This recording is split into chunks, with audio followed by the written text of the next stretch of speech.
जो आर्य समाज की स्थापना की वो एक सामान्य घटना नहीं थी। देश में सैकड़ों संस्थाएं स्वामी दयानंद के पहले भी थी और उसके बाद भी बहुत सारी संस्थाएं हमारे देश में स्थापित हुई और आज भी स्थापना हो रही है।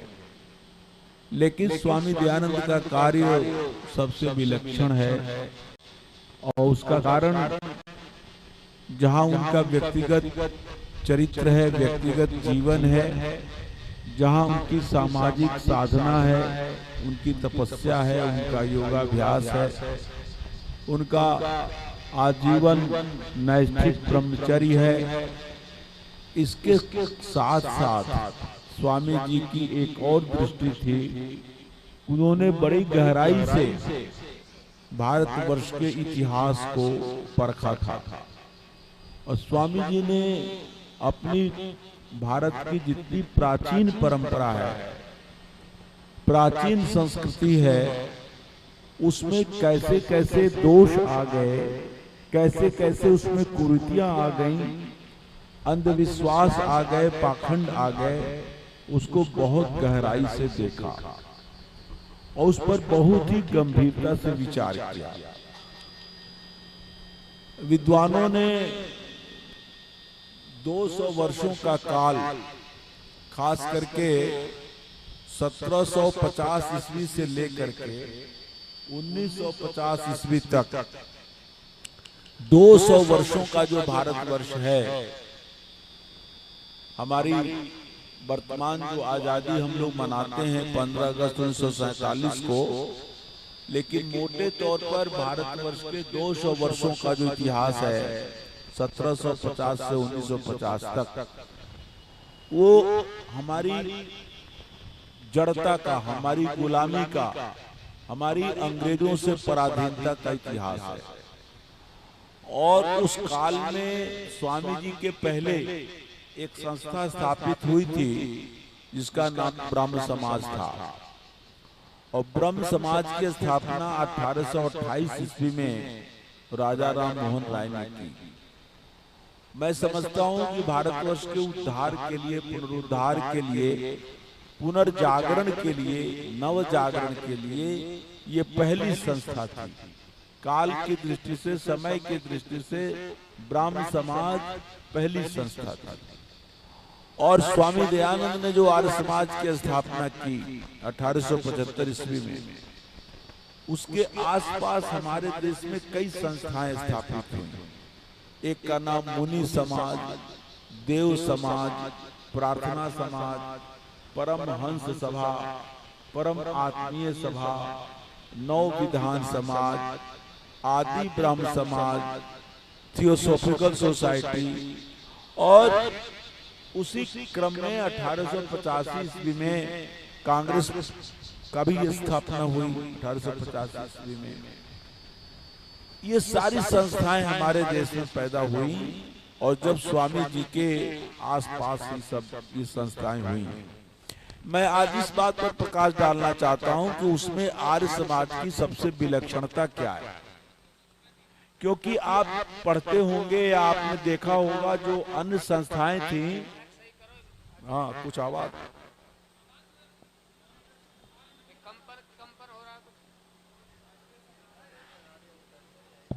तो उसका पावर बढ़ाइए इसका। हरिओम हरिओम। अलामें स्थापित हुई मध्य भारत में या पूरे भारत में। उन सब लोगों ने तर्क को, बुद्धि को, सामाजिक सुधार पर बल दिया। स्वामी दयानंद ने एक नई बात कही कि वेदों पर हमारा ध्यान जाना चाहिए। वेद पर चर्चा कल विशेष रूप से की जाएगी, लेकिन ये सबसे महत्वपूर्ण बात है कि स्वामी दयानंद ने वेदों पर सबसे ज्यादा बल दिया।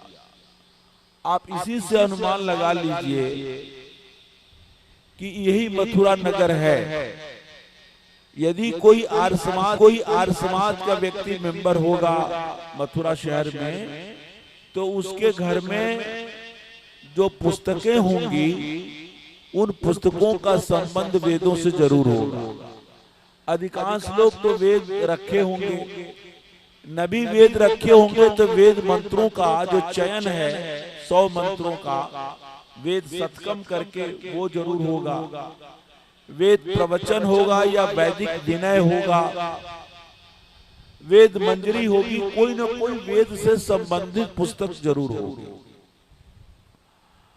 अब यदि आर्य समाज के सदस्य को छोड़ दें तो हिंदू समाज के ही लोगों की बात करें तो उनके घरों में आपको रामायण मिल जाएगा, महाभारत मिल जाएगा, गीता मिल जाएगी, हनुमान चालीसा भी मिल जाएगी, दुर्गा सप्तशती भी मिल जाएगी। और यदि किसी संप्रदाय का व्यक्ति है, जिस संप्रदाय का है, वो आजकल तो और नए नए संप्रदाय बहुत हो गए हैं, तो उस संप्रदाय की पुस्तक मिल जाएगी, उसके गुरु का वचन मिल जाएगा, लेकिन वेदों का पुस्तक मिलेगा नहीं। पिछले दिनों हमको बताया गया, हमने पता लगाया कि गीता प्रेस जो हिंदुओं की सबसे बड़ी धार्मिक संस्था मानी जाती है, गीता प्रेस ने पुराण छापे, गीता के कई संस्करण निकाले, रामायण निकाला, महाभारत निकाला, लेकिन वेदों पर कोई किताब नहीं। आप 4 वेद मूल रूप से भी देखना चाहें कि ऋग्वेद क्या है, यजुर्वेद क्या है, सामवेद, अथर्ववेद है, तो चारों वेदों की मूल संहिताएं भी नहीं छापी गीता प्रेस। और वेदों का भाष्य छापना तो दूर रहा। इसका क्या कारण? अभी पिछले दिनों स्वामी अभिमुक्तेश्वरानंद, आपने नाम सुना होगा, शंकराचार्य हैं, उनका एक पॉडकास्ट आ रहा था, वो बोल रहे थे कि हिंदू धर्म कहना गलत है। जो कहते हैं ना, लिखवाते भी हैं अपना जो रिलीजन के कॉलम में हिंदू धर्म, तो उन्होंने कहा, बात सही कही कि हिंदू धर्म नहीं है। तो पत्रकार पूछा फिर क्या लिखे हिंदू धर्म न कह करके, तो उन्होंने कहा सनातन धर्म लिखना चाहिए, हिंदू धर्म नहीं। तो एक बात उनसे हम पूछते हैं कि सनातन धर्म का क्या मतलब होता है? ठीक है, नाम उन्होंने ठीक कहा, सनातन, एष धर्म सनातन। देखिए, संस्कृत में 3 शब्द मैं बोल रहा हूं। एक शब्द है नूतन, नूतन माने नया या उसको नवीन कह लो। दूसरा शब्द है पुरातन, पुरातन माने पुराना या प्राचीन कह लो। एक तीसरा शब्द है सनातन। नूतन, पुरातन, सनातन, तीनों के अर्थ में अंतर है।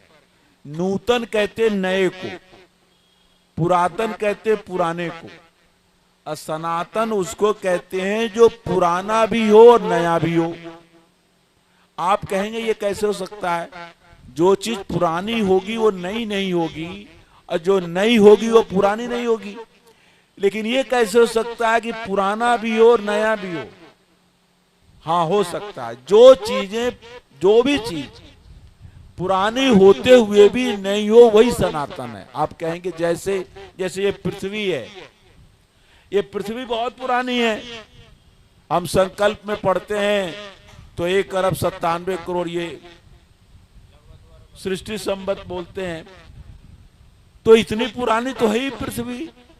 लेकिन बताइए, क्या इससे भी नई नूतन कुछ चीज हो सकती है? जितनी उपयोगिता आज से लाखों करोड़ों वर्ष, अरबों वर्ष पहले इस पृथ्वी की थी, उतनी उपयोगिता आज भी है। आज भी पृथ्वी हमारे लिए अन्न पैदा करती है, आज भी इस पर नदियां बहती हैं, आज भी इस पर पहाड़ हैं, आज हमारे मकान बने हुए हैं, वृक्ष पेड़ पौधे हैं। तो पृथ्वी पुरातन होते हुए भी नूतन है, इसलिए ये सनातन है। इसी प्रकार सूर्य बहुत पुराना है, पृथ्वी से भी पुराना है। पृथ्वी लोग कहते हैं उसी से छिटक कर निकली हुई है। सूर्य से भला पुराना क्या है, लेकिन सूर्य से ज्यादा नया भी क्या है। आप कितना भी लाइट की व्यवस्था कर लें प्रकाश की, क्या सूर्य का कोई विकल्प हो सकता है? इसलिए सूर्य सनातन है।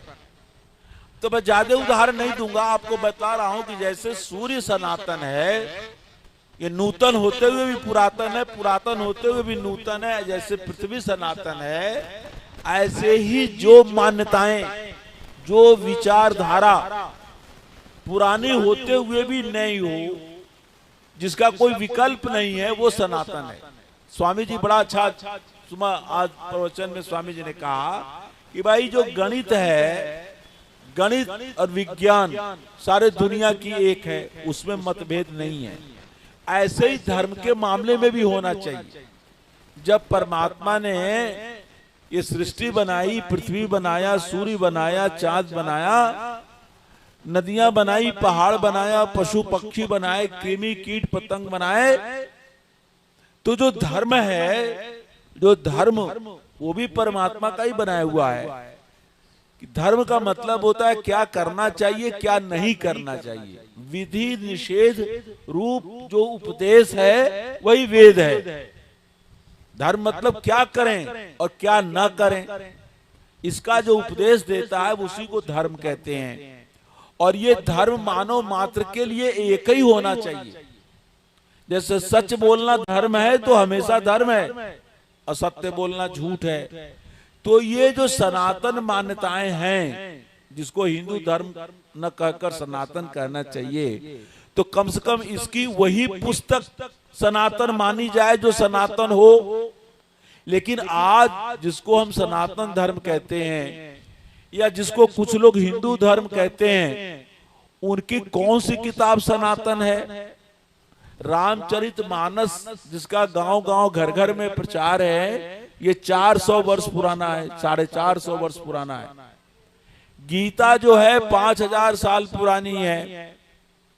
और भागवत तो वास्तव में ये तो बहुत बाद में लिखा गया, 10वीं शताब्दी का ग्रंथ है। माने 1000 साल पहले भागवत लिखा गया। तो ये भागवत छापने वाले लोग, या गीता छापने वाले, या रामचरितमानस पुस्तक छापने वाले और उसको मानने वाले, उसका प्रचार करने वाले, वो सनातन धर्मी कैसे हो सकते हैं? ये प्रश्न।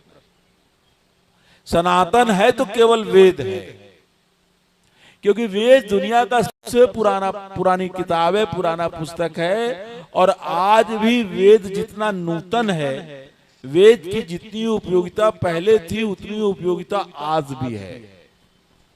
और ग्रंथों की इतनी उपयोगिता नहीं है, ध्यान रखिएगा। चाहे वो पुराण हो, चाहे वो भागवत हो, चाहे गीता हो, चाहे रामायण हो, उसके बहुत सारे प्रसंग जो हैं वो अप्रासंगिक हो गए हैं। अप्रासंगिक का मतलब उस समय उपयोगी थे, आज उसके बहुत सारे अंश उपयोगी नहीं है, अब बहुत उपयोगी भी है। ऐसा मैं नहीं कह रहा हूं कि बिल्कुल अनुपयोगी है, लेकिन वेद ही एक ऐसा ग्रंथ है जितना उसका एक एक मंत्र पहले उपयोगी था, आज भी उसका एक एक मंत्र आज भी उपयोगी है। और ऋषि दयानंद के जीवन को मैंने बहुत गहराई से पढ़ा है। जब विरजानंद के कुटिया से ऋषि दयानंद निकलते हैं, तो निकलने का जो काल है वह 1863 ईस्वी है। और स्वामी दयानंद ने सबसे पहले वैदिक धर्म का विधिवत जो प्रचार शुरू किया वो 1867 ईस्वी में किया। कहाँ किया? हरिद्वार के कुंभ मेले में उन्होंने पाखंड खंडनी पताका फहरा दी। हर 12 साल पर हरिद्वार और प्रयाग और नासिक ऐसे 4 जगह पर कुंभ का मेला होता है।